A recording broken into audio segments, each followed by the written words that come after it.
जय हिंद, नमस्कार फ्रेंड्स। ज्योति क्लासेस में आप सभी का एक बार फिर से स्वागत है। फ्रेंड्स, जैसा कि आप सभी को पता है, हमारी जो होम साइंस की सीरीज चल रही है, यानी कि जो हम क्लास 6 to 12 की जो बुक रीड कर रहे हैं होम साइंस की, उसको हमने कंटिन्यू रखी है। और उसमें अभी तक हमने हमारी जो क्लास 6 और 7 की बुक थी उसको कंप्लीट कर लिया। और साथ ही साथ हमने स्टार्ट किया है हमारा क्लास 8 और क्लास 8 में भी फ्रेंड्स हमारा जो 5 चैप्टर था वहाँ तक हमने कंप्लीट कर लिया है।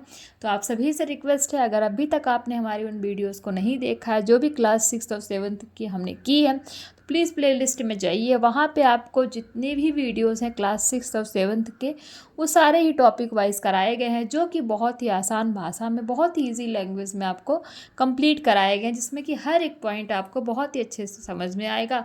और जो हमारा ये जो हम सीरीज़ कर रहे हैं फ्रेंड्स, ये सीरीज़ करने का हमारा एक ही टारगेट है, वो ये है कि हम एक बार अपना जो हमारा होम साइंस का सिलेबस है, यानी कि 6 to 12 की जो हमारी बुक है, उसको अच्छे से कंप्लीट कर लें, उसका 2-4 बार रिवीजन कर लें। और उसके बाद जो भी हम जितने भी होम साइंस से रिलेटेड एग्ज़ाम कहीं पे भी निकलते हैं, अब हम किसी भी एग्ज़ाम को क्रैक करने के लिए अपने आप को प्रिपेयर्ड पाएँ। तो फ्रेंड्स, इसी कोशिश के साथ हमने ये सीरीज स्टार्ट करी है और आप सभी के सहयोग के माध्यम से हमने हमारा जो है क्लास 6 और क्लास 7 की बुक जो है कंप्लीट कर ली है। तो आप सभी से रिक्वेस्ट है, अगर अभी तक आपने हमारे चैनल को सब्सक्राइब नहीं किया और आप हमारे साथ न्यू जुड़े हैं, तो प्लीज़ चैनल को सब्सक्राइब कीजिए, बेल आइकन प्रेस कीजिए, जिससे कि जब भी वीडियोज़ अपलोड होती है सबसे पहले नोटिफिकेशन आपके पास पहुँचे। और इस वीडियोज़ को ज़्यादा से ज़्यादा अपने फ्रेंड के साथ शेयर कीजिए, जिससे कि उनकी भी पढ़ाई कंटिन्यू हो सके। और हाँ फ्रेंड्स, जैसा कि यूपी टीजीटी पीजीटी का एग्ज़ाम होने वाला है अप्रैल में, जिन्होंने 2022 में फॉर्म फिल किया था, तो उनके एग्ज़ाम भी होने वाले हैं अप्रैल में। तो उन सभी को जो है बहुत बहुत बधाई हो कि फाइनली उनके एग्ज़ाम्स होने वाले हैं। तो जो हमने ये सीरीज स्टार्ट की है फ्रेंड्स, तो उन्होंने अपनी पढ़ाई तो कंप्लीट ही कर ली है, लेकिन उनके जो रिवाइज़ है, यानी कि जो उनको रिवीजन में काफ़ी ये सीरीज हेल्प करने वाली है। जब भी वो रिवाइज़ करेंगे तो उसमें काफ़ी हेल्पफुल ये सीरीज़ होने वाली है। तो चलिए फ्रेंड्स, बिना टाइम वेस्ट किए शुरू करते हैं आज की क्लास। आज की क्लास में आप स्क्रीन पर देख पा रहे होंगे, आज का हमारा टॉपिक है स्वच्छता, जो कि हमारा चैप्टर 6 है क्लास 8 का। इट मीन्स क्लीनलीनेस के बारे में हम जानेंगे। तो ये हमारा टॉपिक है फ्रेंड्स। बट इसको स्टार्ट करने से पहले, जैसा कि हम हमेशा से करते आए हैं, कि हमने प्रीवियस में क्या पढ़ा है, एक बार फ्रेंड्स फटाफट हम उसका जो है एक क्विक रिवीजन ले लेते हैं। रिवीजन का ये बेनिफिट होता है कि जब भी हम रिवीजन लेते हैं तो हमने जो भी प्रीवियस में पढ़ा है और जो हम अभी पढ़ रहे हैं, उन सभी में फ्रेंड्स जो है क्या है, हम उन सभी को एक दूसरे से कनेक्ट कर पाते हैं। तो ये था फ्रेंड्स हमारा चैप्टर 5। चैप्टर 5 में हमने देखा था क्या, प्राथमिक चिकित्सा, इट मीन फर्स्ट एड के बारे में हमने हमारे प्रीवियस क्लास के माध्यम से जाना था। और उसमें हमने देखा था कि प्राथमिक चिकित्सा की आवश्यक सामग्री क्या क्या होती है, यानी कि जब भी हम किसी को प्राथमिक चिकित्सा देते हैं तो हमारे पास कौन कौन सी सामग्री होनी चाहिए, इन सभी के बारे में हमने बहुत ही डिटेल में पढ़ा था। साथ ही देखा था हमने घरेलू दुर्घटनाओं में प्राथमिक उपचार किस तरह किया जाता है, यानी कि अगर निर्जलीकरण हो जाए, किसी के शरीर में पानी की कमी हो जाए, तो उसका किस तरह उपचार किया जा सकता है, उसके जो है लक्षण क्या क्या हैं फ्रेंड, इनके बारे में हमने जाना था। और साथ ही साथ हमने देखा था जब किसी को तेज ज्वर होता है तो उसका प्राथमिक उपचार कैसे किया जाता है, लू लगना उसके लक्षण क्या होते हैं, उसका प्राथमिक उपचार कैसे किया जाता है। फिर हमने देखा था जलना, यानी कि झुलसना, बर्न, सन बर्न के बारे में हमने जाना था कि जलना होता क्या, कितने प्रकार का होता है। और फिर उसके बाद हमने देखा था इसमें इसका उपचार क्या होता है। तो फ्रेंड्स, ये सभी हमने देखा था। और साथ ही साथ हमने जो है सिर में जब चोट लग जाए तो हमें कौन सा प्राथमिक उपचार देना चाहिए, यानी कि जब किसी को जो है हेड इंजरी हो जाए तो हमें प्राथमिक उपचार के रूप में कौन कौन सी विधि अपनाना चाहिए, इनके बारे में फ्रेंड्स हमने जाना था। हड्डी की टूटना देखा था, उसके लक्षण देखे थे, उसका प्राथमिक उपचार ही देखा था, जो कि फ्रेंड्स हमारा लास्ट टॉपिक था। तो ये, और साथ ही साथ हमने किया था इस चैप्टर के स्मरणीय तथ्य और किए थे इनके कुछ प्रश्नावली।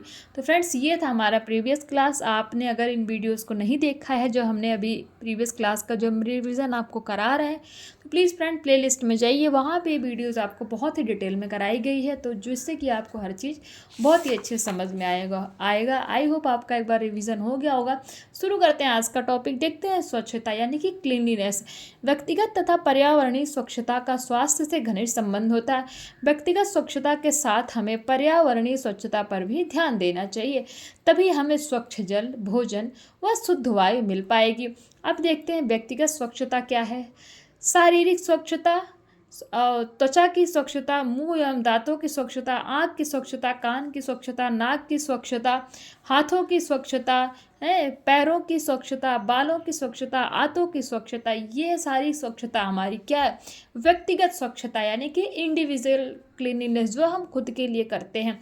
तो देखते हैं फ्रेंड्स, पहला जो हमारा है शारीरिक स्वच्छता से क्या अभिप्राय। प्रत्येक व्यक्ति को स्वस्थ रहने के लिए अपने शरीर की स्वच्छता रखना आवश्यक है, इसके अभाव में वह रोगी हो जाता है। शारीरिक स्वच्छता से अभिप्राय त्वचा, आँख, नाक, नाखून, बाल, मुख आदि प्रत्येक अंग की स्वच्छता से है।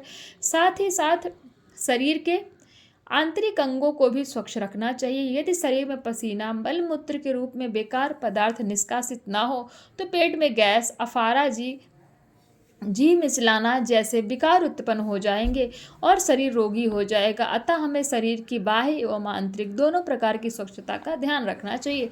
नंबर 2 देखते हैं त्वचा की स्वच्छता। त्वचा शरीर का बाह्य आवरण है, इसके द्वारा शरीर के दूषित पदार्थ विसर्जित होते हैं। त्वचा पर असंख्य सूक्ष्म श्वेत ग्रंथियां होती हैं जिनसे पसीना निकलता रहता है। यदि यह बाहर न निकले तो दाद, खाज आदि चर्म रोग हो जाते हैं। कार्य करने, घूमने फिरने से असंख्य धूल के कण पसीने के साथ मिलकर त्वचा के छिद्रों को क्या करते हैं, बंद कर देते हैं, जिससे शरीर से दूषित पदार्थ बाहर नहीं निकल पाते। बगलों, जांघों आदि में पसीने के कारण क्या होती है, दुर्गंध आती है, जिससे दांत, खाज आदि रोग हो जाते हैं। अतः त्वचा की स्वच्छता के लिए स्नान का बड़ा महत्व है। प्रतिदिन स्नान करने से शरीर में स्फूर्ति एवं उत्साह उत्पन्न होता है, आलस्य दूर होता है। नंबर 3 देखते हैं मुंह एवं दांतों की स्वच्छता। स्वच्छ दांत हमारे मुख की शोभा है। भोजन के पाचन में दांतों का महत्वपूर्ण योगदान है। यदि दांत स्वच्छ होंगे तो भोजन दांतों द्वारा भली प्रकार काटा व पीसा जाता है एवं पाचन क्रिया ठीक रहती है, शरीर भी स्वस्थ रहता है। यदि दांतों को साफ न किया जाए तो भोजन के कण दांतों में फंसकर सड़ जाते हैं, जिससे क्या हो जाता है फ्रेंड, जिससे पायरिया, दंत क्षय जैसे रोग हो जाते हैं। मुंह से दुर्गंध आने लगती है। क्यों? अगर जब किसी को पायरिया और क्षय दंत हो जाता है तो उसके मुख से क्या है, दुर्गंध आने लगती है। नंबर 4 देखते हैं आँख की स्वच्छता। नेत्र शरीर का सबसे महत्वपूर्ण अंग है। नेत्र बिना जीवन नीरस व अंधकारमय हो जाता है। जीवन भार स्वरूप लगने लगता है। अतः आवश्यक है कि नेत्रों की सुरक्षा व स्वच्छता पर ध्यान दिया जाए। नंबर 5 कान की स्वच्छता। शरीर के कोमल अंगों में आंखों की भांति कान का भी अपना विशेष महत्व है। कान सुनने तथा शरीर संतुलन के महत्वपूर्ण कार्य को करते हैं, अतः कान की स्वच्छता व सुरक्षा भी बहुत ही आवश्यक है। अब देखते हैं नाक की स्वच्छता। नाक श्वसन संस्थान का प्रमुख अंग है। सूंघने की क्रिया नाक द्वारा ही संभव है। सुगंध व दुर्गंध का अनुभव नाक द्वारा ही हो सकता है। प्रकृति द्वारा प्रदत्त नाक के अंदर छोटे छोटे रोए होते हैं जो सांस लेते समय धूल आदि के कणों को हमारे शरीर में जाने से रोकते हैं। सोते समय हम नाक द्वारा ही सांस लेते हैं। जुकाम होने पर नाक की झिल्ली के सूजने पर हमारी क्या होती है, ग्रहण शक्ति कम हो जाती है, यानी कि जो हमारी इम्यूनिटी है वो कम हो जाती है। नंबर 7 देखते हैं हाथों की स्वच्छता। हाथ मानव के महत्वपूर्ण अंग है। भोजन के साथ अन्य और कार्य भी हाथों से किए जाते हैं, अतः ये संक्रामक हो जाते हैं। शरीर के अन्य अंगों की भांति हाथों की स्वच्छता भी आवश्यक है। पानी द्वारा हाथ धो लेने से ही हाथों की स्वच्छता नहीं होती। इसके लिए कुछ बातों का ध्यान रखना चाहिए। भोजन करने से पूर्व हाथों को भली भांति साबुन से धोना चाहिए। हाथ पर किसी प्रकार का दाग या चिकनाई लग जाए तो साबुन व खटाई से साफ करना चाहिए। शौच क्रिया के पश्चात हाथों को भली प्रकार साबुन से धोना चाहिए। हाथ धोने के पश्चात उस पर कोल्ड क्रीम की मालिश करें, जिससे हाथों की त्वचा का मुलायमपन बना रहे। वर्तमान समय में वॉश बेसिन के पास ही साबुन, तौलिया आदि की व्यवस्था रहती है। नंबर 8 पैरों की स्वच्छता। पैर भी हमारे शरीर का महत्वपूर्ण भाग है। ये हमारे शरीर का बोझ उठाते हैं। प्रायः लोग अपने पैरों की तरफ से उपेक्षित रहते हैं, यानी कि उनका ध्यान नहीं देते। अधिकांश लोग हमारे देश में नंगे पैर ही घूमते हैं। नंगे पैर घूमने से पैरों में धूल मिट्टी लग जाती है और पैर देखने में बड़े भद्दे लगते हैं। पैरों में लगी गंदगी विभिन्न रोगों का कारण बनती है, इसलिए नहाते समय पैरों को अच्छी प्रकार साफ करना चाहिए। पैरों की उंगलियां के नाखून को साफ करना व समय समय पर काटना चाहिए। पैरों की एड़ियों को फटने व काला होने पर पैर की सुंदरता नष्ट हो जाती है। पैरों की एड़ियों पर रात्रि को वैसलीन, घी व मोम मिलाकर लगाने से विवाह नष्ट हो जाती है, यानी कि जो विवाह फट जाता है ना, ये आपने देखा होगा बहुत से लोग होते हैं उनका जो ये पैरों की जो एड़ियाँ यानी कि जो उनकी हील होती है उस पर खुरदुरा सा हो जाता है, फट जाता है, उसी को विवाह बोलते हैं। नंबर 9, बालों की स्वच्छता। बाल व्यक्ति के चेहरे की शोभा है।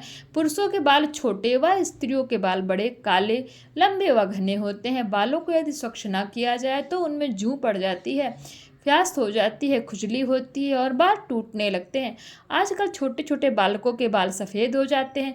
इसका प्रमुख कारण पौष्टिक आहार का ना होना और बालों की उचित देखभाल न करना, अतः बालों की स्वच्छता पर विशेष ध्यान दिया जाए। पुरुषों के बाल छोटे होने के कारण प्रतिदिन धुल जाते हैं, परंतु स्त्रियां बालों को प्रतिदिन नहीं धो सकती। स्त्रियों को बालों को सर्दियों के मौसम में सप्ताह में 1 बार व गर्मियों में सप्ताह में 2 बार अवश्य धोना चाहिए। अब देखते हैं आंतों की स्वच्छता। शरीर के बाह्य अंगों की स्वच्छता के साथ साथ आंतों की स्वच्छता पर भी ध्यान देना चाहिए। प्रतिदिन प्रातः नियमित रूप से शौच जाने पर मल शरीर से निष्कासित होता रहता है, पर जब भी भोजन में अनियमितता हो जाती है अथवा आमाशय या आंतों में कोई विकार आ जाता है तो मल बड़ी आंत में सड़ने लगता है और मल का निष्कासन रुक जाता है। यही स्थिति क्या है? कब्ज है। कब्ज होने से कई प्रकार के रोग हो जाते हैं, जिससे सिर दर्द, जी मिचलाना, भूख न लगना, पेट दर्द, चक्कर आना आदि प्रमुख हैं। तो फ्रेंड्स, ये सब क्या था हमारा, ये जितने भी हमने 10 पॉइंट देखे ये थे हमारे व्यक्तिगत स्वच्छता, यानी कि इंडिविजुअल क्लीननेस को कैसे रखा जाता है और किस किस जो है उसका पार्ट का किया जाता है उसके बारे में हमने देखा। अब हम देखते हैं फ्रेंड्स पर्यावरणीय स्वच्छता के बारे में जानते हैं। पर्यावरणीय स्वच्छता से तात्पर्य है हमारे चारों ओर की वातावरण की स्वच्छता। यदि पर्यावरण स्वच्छ नहीं है तो हमें स्वच्छ वायु, जल व भोजन नहीं मिल पाता है। अतः पर्यावरणीय स्वच्छता हमारे जीवन में आवश्यक है। इसके लिए हमें निम्न कार्य करने चाहिए। कौन से देखते हैं। नंबर 1, घर का कूड़ा कचरा सड़क पर न फेंकें, ऐसा करने से गली में गंदगी होती है। नंबर 2, घर में ईंधन धुएं रहित होना चाहिए, यानी कि जो भी आप ईंधन जलाते हैं, जो भी आप जिस पे आप खाना पकाते हैं, कुछ भी जलाते हैं तो उसमें धुआं नहीं होना चाहिए। नंबर 3, घर के आसपास पेड़ पौधे लगाने चाहिए। इससे क्या होता है, ऑक्सीजन प्राप्त होती है। नंबर 4 में देखते हैं वाहनों के धुओं की जांच करानी चाहिए कि कहीं वह प्रदूषण तो नहीं फैला रहे हैं। नंबर 5, सार्वजनिक स्थानों को गंदा नहीं करना चाहिए। नंबर 6, नदियों के जल में कूड़ा कचरा नहीं डालना चाहिए। नदियों में पशुओं को नहीं नहलाना चाहिए, कपड़े भी नहीं धोने चाहिए। नंबर 7, भोज्य पदार्थों को ढककर रखना चाहिए। पर्यावरणीय स्वच्छता का स्वास्थ्य से घनिष्ठ संबंध होता है, अतः पर्यावरणीय स्वच्छता का ध्यान रखना चाहिए। अब देखते हैं प्रतिदिन प्रयोग में आने वाले वस्तुओं की सफाई कैसे की जाती है। स्टील के, कांच के बर्तनों को सर्फ साबुन से साफ करना चाहिए। लोहे के बर्तन राख से साफ करने चाहिए। नंबर 2, कपड़ों की स्वच्छता के लिए साबुन व पानी से धोकर सुखाकर प्रेस करके अलमारी में रखना चाहिए। नंबर 3, दांतों का ब्रश मंजन करने के बाद साफ पानी से धोकर यथास्थान पर रख देना चाहिए। नंबर 4, फर्नीचर की सफाई झाड़ पोंछ कर करनी चाहिए। नंबर 5, स्नान गृह के सामान को भी धोकर सुखाकर रखना चाहिए। वॉशिंग मशीन को सूखे कपड़ों से पोंछ देना चाहिए। नंबर 6, शयन कक्ष में टीवी, टेबल, बेड आदि को झाड़ पोंछ कर साफ करना चाहिए। अब देखते हैं सफाई, स्वास्थ्य व सुखी जीवन। सफाई व स्वास्थ्य सुखी जीवन की आवश्यक शर्त है। प्रारंभ में ही प्रत्येक व्यक्ति को क्या है, स्वास्थ्य के प्रति सचेत रहना चाहिए। बच्चे को बचपन से ही स्वास्थ्य के महत्व को समझाना चाहिए। प्रतिदिन की क्रियाएं जैसे दांत साफ करना, शौच जाना, स्नान करना, साफ कपड़े पहना आदि की आदत डालनी चाहिए। यदि हम स्वच्छता का ध्यान नहीं रखेंगे तो हमारा शरीर क्या हो जाएगा, रोगग्रस्त हो जाएगा। स्वच्छता रहने से हमारा मन भी प्रसन्न रहता है, जीवन सुखी होता है। सफाई के अभाव में व्यक्ति स्वस्थ नहीं रह सकता। हमें जीवन में 2 प्रकार की सफाई पर ध्यान देना चाहिए। पहली हमारी व्यक्तिगत स्वच्छता और दूसरी जिस समाज में हम रह रहे हैं उसके आसपास की स्वच्छता, यानी कि जो हमने पर्यावरण के बारे में जाना। शरीर के साफ सभी अंगों की सफाई करनी चाहिए, इससे हमारा शरीर स्वस्थ रहता है, शरीर में चुस्ती फुर्ती बनी रहती है, व्यक्ति मानसिक रूप से भी प्रसन्न रहता है। घर में प्रत्येक कमरे की शौचालय, भंडार गृह, रसोई घर आदि की सफाई करनी चाहिए। व्यक्तिगत स्वच्छता के साथ पर्यावरण की स्वच्छता करने से जन स्वास्थ्य को भी लाभ प्राप्त होता है। पर्यावरण की अस्वच्छता से विभिन्न संक्रामक रोग फैलकर स्वास्थ्य को हानि पहुंचा सकते हैं। सफाई व स्वास्थ्य सुखी जीवन के लिए आवश्यक है, क्योंकि यदि हम रोगी रहेंगे तो हमारा ध्यान पूरे हमारे शरीर पर लगा रहेगा, किसी काम में मन नहीं लगेगा, परेशान रहेंगे। इसके विपरीत यदि हम स्वस्थ रहेंगे तो काम आसानी से कर सकते हैं और जीवन को सुखमय बना सकते हैं। तो फ्रेंड्स, ये था हमारा जो है चैप्टर 6 जो हमने कंप्लीट किया। छोटा चैप्टर था बट इम्पॉर्टेंट था। इसी के साथ ही हमारा चैप्टर कंप्लीट होता है। चलिए फटाफट इसी वीडियो में देख लेते हैं स्मरणीय तथ्य और इसकी प्रश्नावली। किस लिए 2 वीडियो आपको अब देना, जिससे कि आपकी टाइम का भी काफ़ी सेविंग हो सके, आपका टाइम भी बचे। तो 2-3 मिनट लगेगा फ्रेंड्स। स्टार्ट करते हैं स्मरणीय तथ्य। देखते हैं क्या है। प्रत्येक व्यक्ति को स्वस्थ रहने के लिए अपने शरीर को स्वच्छ रखना आवश्यक है। नंबर 2, नाक श्वसन संस्थान का प्रमुख अंग है, यानी कि जो सांस लेते हैं हम, उसका प्रमुख अंग क्या है? नाक है। पैर भी हमारे शरीर का महत्वपूर्ण भाग है। तो ये हमारा क्या था? स्मरणीय तथ्य, यानी कि मेमोरेबल फैक्ट्स। देखते हैं इसकी प्रश्नावली में। देखते हैं बहुविकल्पीय। निम्न में से मादक पदार्थ हैं शराब, अफीम, गांजा, ये सभी। तो फ्रेंड्स इसका आंसर क्या हो जाएगा? ये सभी, यानी कि शराब, अफीम, गांजा, ये सभी क्या है? इनको क्या कहते हैं? मादक पदार्थ के नाम से जानते हैं। स्वस्थ रहने के लिए आवश्यक है तनाव रहित वातावरण, व्यायाम, शारीरिक स्वच्छता, या ये सभी। तो इसका आंसर भी क्या हो जाएगा? ये सभी हो जाएगा। अब देखते हैं रिक्त स्थान। स्वस्थ रहने के लिए अपने शरीर की क्या स्वच्छता रखना आवश्यक है, यानी कि जब आप स्वच्छ रहेंगे तभी आप स्वस्थ रहेंगे। त्वचा शरीर का क्या है? बाह्य आवरण बनाती है। स्वच्छ दांत हमारे मुख की शोभा है। दांत साफ न करने से मुख में क्या होता है? दुर्गंध आने लगती है। देखते हैं सही गलत। सूंघने की क्रिया नाक से नहीं होती, तो ये स्टेटमेंट हमारा क्या हो जाएगा? रॉन्ग हो जाएगा फ्रेंड्स। अब देखिए ना बुक में क्या लिखा है कि जो सूंघने की क्रिया है ये नाक से नहीं होती, तो इसका आंसर इन्होंने क्या दे रखा है? सही दे रखा है। आप खुद ही सोचिए फ्रेंड्स, मतलब बुक में कुछ भी दे देते हैं, तो इसलिए थोड़ा सा बुक भी पढ़ने के लिए थोड़ी अंडरस्टैंडिंग होनी चाहिए। एज इट इज़ बुक का भी रट्टा नहीं मार सकते हैं ना। तो हमें देखना चाहिए कि हम जो पढ़ रहे हैं उसमें हम अपना भी दिमाग हमें लगाना आवश्यक होता है। इन्होंने दिया सूखने की क्रिया नाक से नहीं होती, तो यह स्टेटमेंट हमारा रॉन्ग है, क्योंकि सूखने की क्रिया हमारी नाक से होती है। स्वच्छ दांत मुख की शोभा होते हैं, तो ये स्टेटमेंट हमारा क्या हो जाएगा? ट्रू हो जाएगा। हमने अभी थोड़ी देर पहले पढ़ा भोजन के पाचन में दांतों का महत्वपूर्ण स्थान होता है, तो ये स्टेटमेंट क्या है हमारा? ये स्टेटमेंट भी हमारा ट्रू है। सफाई व स्वास्थ्य सुखी जीवन की आवश्यकता है, यानी कि सफाई और जो हमारा हेल्थ है वो क्या है? हमारे सुखी जीवन की आवश्यकता है। तो ये स्टेटमेंट भी हमारा क्या हो जाएगा? ट्रू हो जाएगा। आप इसकी उत्तर माला देख लीजिए, ऐसे इस पर मत जाया करिए, मैं आपको बताती हूँ। क्योंकि देखिए ना, कुछ गलत आंसर को भी सही बोल देते हैं, सही को भी गलत बोल देते हैं। तो इसीलिए मैं जो आपको बताती हूँ उसी के हिसाब से आप चला करिए। फ्रेंड्स, इसी के साथ हमारी प्रश्नावली भी समाप्त होती है। और हाँ, इसमें अति लघु उत्तरीय, लघु उत्तरीय और दीर्घ उत्तरीय जो प्रश्न है, जो कि मैं हमेशा आपको एज अ होमवर्क के रूप में देती हूँ। त्वचा शरीर का कौन सा आवरण बनाती है? हमने अभी पढ़ा, ये देखिए, त्वचा शरीर का बाह्य आवरण बनाती है। हाथ कैसे संक्रामक हो जाते हैं? दांत साफ न करने पर कौन सा रोग हो जाता है? स्नान करना क्यों आवश्यक है? और ये है स्नान करना क्यों आवश्यक है, हमने देखा पढ़ा भी। शारीरिक स्वच्छता क्यों करनी चाहिए? आँख की स्वच्छता कैसे करनी चाहिए? पैरों की स्वच्छता के बारे में बताइए। तो फ्रेंड्स, ये सारे ही क्वेश्चन जो आपको दिए, ये सारे ही टॉपिक हमने अभी अपनी क्लास में पढ़े हैं। प्लीज़ इन क्वेश्चन को आप सॉल्व करा करिए, जिससे कि आपका क्या आगे जब इन क्वेश्चन को आप सॉल्व करेंगे ना फ्रेंड्स, और आपसे ये क्वेश्चन सॉल्व होंगे, तभी आपको पता लगेगा कि जो आप पढ़ रहे हो, जो कंटेंट आपको मिल रहा है, वो आपके लिए है भी या नहीं है। बस ऐਵੇਂ ही आप पढ़े ही जा रहे हो। प्लीज़ इनको सॉल्व किया करिए और अपनी राय हमें कमेंट के माध्यम से अवश्य बताइए कि आपसे क्वेश्चन सॉल्व हो रहे हैं कि नहीं हो रहे। जैसा कि मैं हमेशा कहती हूँ कि जब भी आप जो है इन क्वेश्चन को सॉल्व करते हैं, अगर ये क्वेश्चन आपसे सॉल्व होते हैं तो भी हमें बताइए, नहीं होते हैं तो भी बताइए। उससे क्या होगा, अगर आप क्वेश्चन नहीं सॉल्व कर पा रहे हैं फ्रेंड्स, तो हम जो है आपको इसका आंसर खुद ही प्रोवाइड कराएंगे। तो प्लीज़ इसको बताइए कि आप ये क्वेश्चन सॉल्व करते हैं कि नहीं करते हैं।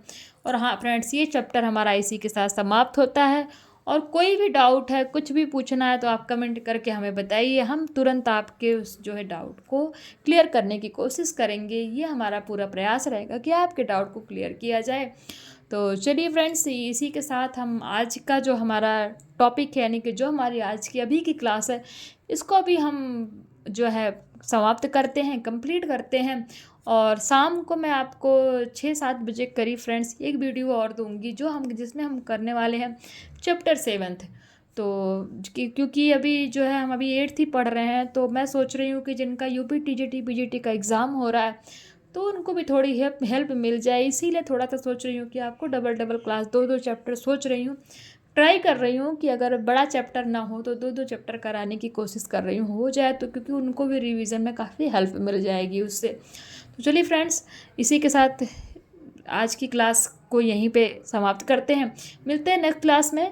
तब तक के लिए जय हिंद, नमस्कार। हंसते रहिए, मुस्कुराते रहिए और एक दूसरे की हेल्प करते रहिए।